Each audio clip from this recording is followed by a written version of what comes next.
Kylian Mbappé offre provisoirement la première place de Liga au Real Madrid grâce à un doublé et une victoire 2-1 du Real face à Villarreal justement. On va voir tout ça dans cette vidéo. Salut à tous les gars, c'est Aziel. Aujourd'hui on se retrouve pour une nouvelle vidéo débrief de ce Villarreal-Real Madrid. J'espère que vous allez tous très bien. Match qui a été quand même, je trouve, plutôt intéressant. Voilà, c'était un match qui par rapport au Real Atlético, enfin Atlético Real qui... Voilà, j'avais ouvert ma vidéo en vous expliquant que je l'avais rattrapé en plus, j'avais pas pu le voir en direct et je m'étais plutôt ennuyé sur ce match-là. Pourtant, c'était un huitième de finale de Ligue des Champions, mais j'avais trouvé le niveau d'intensité technique. Bon, après, on connaît l'Atlético qui a été dans son style, etc. Mais je trouve que même du côté du Real Madrid, ça avait manqué un petit peu de folie, et puis les offensifs pour qui on allume la télé, je trouve avait manqué un petit peu ce rendez-vous, malgré, oui, l'Atlético, ça défend bas, oui, il n'y a pas beaucoup d'espace, etc. Bon, maintenant, quand tu as sur le terrain Mbappé, Rodrigo, Bellingham, Vinicius, bon, t'en attends quand même un petit peu plus, même face à un bloc bas de l'Atlético. Maintenant que tout ça est passé, on va débriefer ce Villarreal-Real Madrid. Alors déjà, c'est quand même important de le dire, ce résultat est très important parce que moi, je vais être honnête, je m'attendais vraiment au match piège pour le Real. Je pensais vraiment que le Real pouvait buter aujourd'hui face à cette équipe de Villarreal justement. Pourquoi? Parce que tu as joué mercredi en Ligue des Champions, tu as été aux prolongations, tu as même été au tir au but, donc tu as été au bout du bout de l'effort. Et d'ailleurs, on l'a vu lors de cette fin de match face à Villarreal où il y a pas mal de joueurs du Real qui ont bien tiré la langue. Et on voit que la fin de match a été très compliquée et ça s'est ressenti sur la deuxième mi-temps où le Real s'est clairement fait bousculer. Il y a eu l'entrée de Modric, je trouve, qui a fait un petit peu de bien. Et puis, il y a eu certaines individualités qui ont bien brillé et qui ont permis au Real de s'en sortir. Mais la deuxième mi-temps, t'as souffert aujourd'hui. T'as souffert. Villarreal, pour moi, méritait limite de revenir au score et d'égaliser. Maintenant, tu t'en sors, tu gagnes 2-1, c'est un très bon résultat. Tu as joué mercredi, comme je l'ai dit, tu as été au bout du bout. En plus, c'est quand même important de le rappeler, les deux matchs étaient à l'extérieur. Très souvent, quand des équipes enchaînent deux matchs comme ça dans la même semaine à l'extérieur, très souvent, c'est très compliqué parce que tu es fatigué, tu as les déplacements et en plus, comme j'ai dit, tu as fait 120 minutes, tu as été au tir au but, avec en plus toute la polémique qu'on connaît. Donc, c'est un résultat très important. Cette victoire de 2-1 du Real qui permet provisoirement au Real Madrid de reprendre la première place de la Liga en attendant le choc de demain. Je sais pas comment je vais faire pour débriefer tout ça parce que demain il y a Atlético Barça et il y a PSG Marseille en même temps. Donc je sais pas comment faire, je vais, me connaissant, je vais avoir quasiment 100% de mes yeux sur PSG Marseille. Est-ce que je me mets en double écran avec... voilà, une vision un peu plus réduite, ou est-ce que je débriefe le match un petit peu après en le rematant? Je sais pas encore, mais en tout cas, ça va être un match très très important. À noter quand même que le Real prend 3 points d'avance sur le Barça, mais le Barça a 2 matchs en moins. Donc même si demain, imaginons, même si moi je pense que le Barça demain ne perdra pas, je vois soit match nul, soit victoire du Barça, je pense que le Barça ne perdra pas face à l'Atlético, maintenant on ne sait jamais. Mais imaginons, même si demain le Barça perd, le Barça a toujours un match en moins et du coup avec ce match en moins, si jamais il est gagné, repasseront premier avec le même nombre de points que le Real, mais avec plus au goal average. Bon. Maintenant que tout ça est dit, on va rentrer tranquillement dans le vif du sujet de la rencontre. Avant tout ça, n'hésitez pas à liker, commenter, partager, vous abonner, ça fait toujours plaisir, ça aide pour le développement de la chaîne. Et du coup, je remercie comme d'habitude tous ceux qui le font. Et nous, on va commencer par dire que le Real est quand même passé dans la... je vais vite fait parler un petit peu du déroulé de la rencontre et après on ira faire un petit tour sur FotMob, on parlera des individualités comme d'habitude, vous connaissez. Le Real est passé dans la machine à laver. Sur les 10-15 premières minutes, ça a été... très compliqué pour le Real Madrid, t'as pris un pressing de dingue. Et encore une fois, moi j'ai revu des limites de ce Real Madrid et des choses que j'aime pas trop. Alors même si sur ce match-là, le Mbappé Playmaker a plutôt fonctionné, notamment dans cette première mi-temps, parce que je trouve que Mbappé, il fait une première mi-temps de très grosse qualité, la deuxième mi-temps moins, mais la première mi-temps d'Mbappé, elle est de très bonne qualité. Il n'empêche que je trouve que l'utilisation de... Enfin, en fait, je sais même pas si c'est Ancelotti qui lui demande vraiment de faire ça, ou si c'est lui qui le fait. de manière naturelle. Moi, j'ai plus l'impression que c'est lui qui le fait de manière naturelle parce que il le faisait déjà au PSG sur ces dernières années et c'est ça qui nous rendait fous. C'est que tu avais des Neymar et des Messi dans l'équipe et puis c'est Mbappé qui venait dézonner au milieu de terrain pour gratter des ballons et en plus très souvent pour pas faire grand chose d'intéressant. Et je trouve que même du côté du Real, très souvent cette année, quand il le faisait, je trouvais ça pas pertinent et à chaque fois je le disais.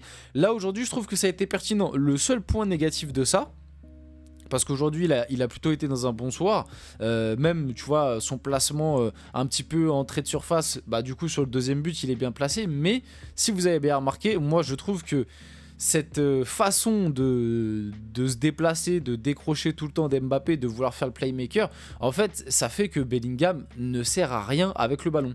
Parce que sur quasi toutes les situations où le Real avait le ballon, et ben en fait t'avais Mbappé qui se plaçait dans les zones de Bellingham, et du coup en fait Bellingham il servait à rien, ou quasiment à rien, et c'est pour ça que pour moi aujourd'hui, bah j'ai pas vu un bon Bellingham, mais j'ai pas vu un bon Bellingham pour moi parce qu'en fait bah il a pas été trouvé et il n'a pas pu faire son rôle puisqu'Mbappé a fait son rôle. Alors la question c'est, est-ce que tu dois continuer à utiliser Mbappé dans ce rôle-là et du coup bah, dire à Bellingham de faire autre chose, peut-être limite repasser Bellingham finalement dans un milieu à 3 et repartir sur un 4-3-3 standard plutôt que nous faire ce 4-4-2 où des fois on comprend pas grand-chose parce qu'aujourd'hui on l'a vu, hein, l'animation c'était un peu 4-4-2, 4-2-3-1 avec en gros Bellingham Mbappé et sur les côtés Rodrigo et Brahim Diaz, et puis au milieu de terrain t'avais Camavinga, Valverde, mais je trouve que du coup les dézonages d'Mbappé font que l'utilisation de Bellingham bah, elle est beaucoup moins pertinente quoi. Bellingham il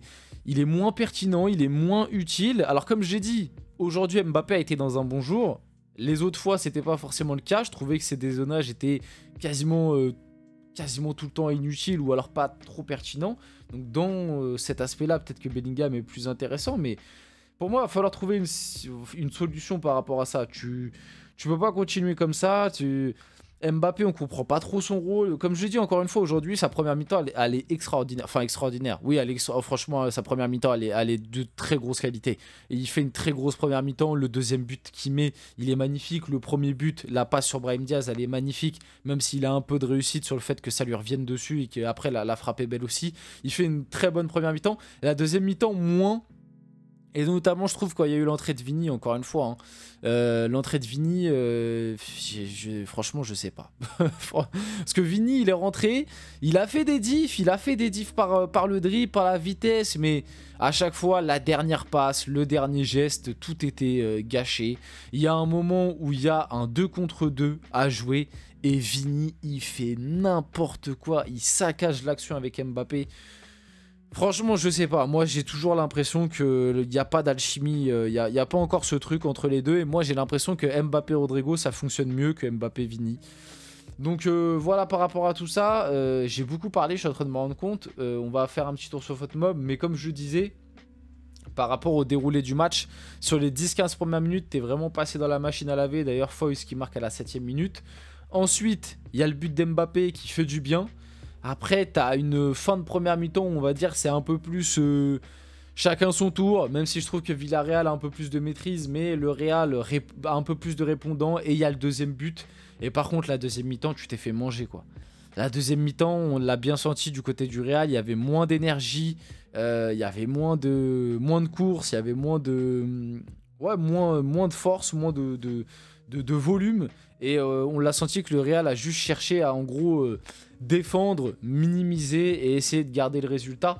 Et le truc qui est assez terrible, c'est que le Real en vrai mérite sa victoire. En fait, pour moi, les deux étaient possibles. C'est-à-dire que Villarreal revienne sur un match nul, c'était pas déconnant. Mais dans un autre sens, que le Real l'emporte au final, c'est pas non plus le scandale du siècle, quoi. Donc vous avez les stats juste ici. Villarreal qui finit quand même avec 1,76 de XG. Le Real 1,01. Donc Mbappé a quand même été clinique. Hein, 2 grosses occasions, 2 buts. C'est les 2 actions d'Mbappé. 46% de possession à 54. Donc voilà. Voilà. Vous avez un petit peu... Il y a eu aussi des changements. Du coup, comme j'ai dit, Rudiger qui est rentré. Vinicius qui est rentré. La rentrée de Modric qui, je trouve, a fait un petit peu de bien au milieu. La rentrée d'Arda Güler en fin de match. Un peu compliqué, on va pas se mentir. Et du coup, voilà. Bon, je trouve que c'est très bien noté quand même. Hein. C'est quand même très bien noté. Brahim Diaz, il fait pas un top match. Bellingham, je trouve qu'on l'a pas beaucoup vu. Rodrigo, pareil, je trouve assez invisible. Courtois fait un gros match aussi, parce que Courtois te sort 3-4 arrêts très déterminants.